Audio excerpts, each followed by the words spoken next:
A man says something is going on with his credit union. His account was compromised, as well as his wife's account and a couple of family members' accounts. He called 8 on your side to look into it, and Rod Carter joins us now live from the Florida Central Credit Union with some of the details. Rod?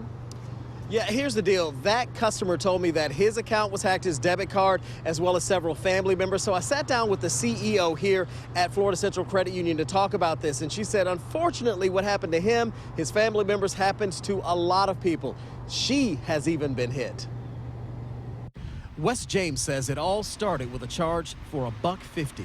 Last Thursday around 4:30, I received a phone call from the fraud department at the credit union.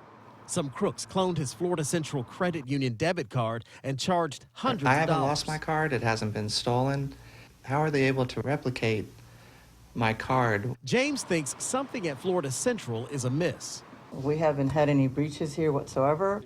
Florida Central Credit Union President Lyda Garcia told me they haven't had any breaches, but she says they are still dealing with the residual problems from the massive hacks at Target and Home Depot in the past couple of years.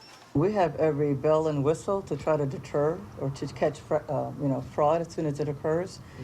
Different types of softwares that detect unusual patterns.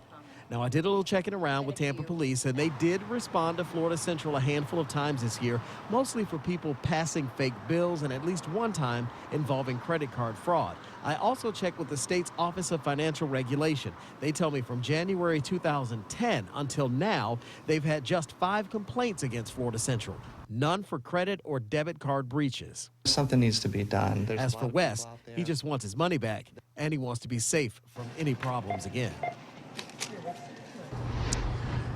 And the bank's president tells me that her her American Express, her personal American Express was hit, and also her corporate card was hit as well. And I think a lot of us can identify with this. So here are a few things to keep in mind.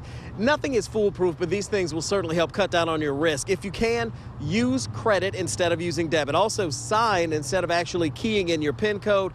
And this is a big one, keep a very close eye on all of your statements to watch out for any fraudulent activity. Jen? Well, Rod, this makes me think about those chip cards that everybody is supposed to have right now. They're supposed to be in use. Would that help with this?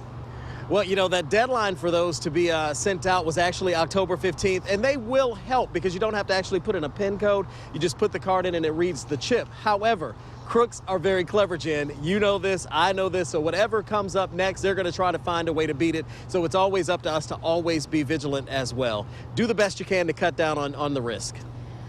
All the extra precautions you can take. Good information. Yep. Thank you, Rod.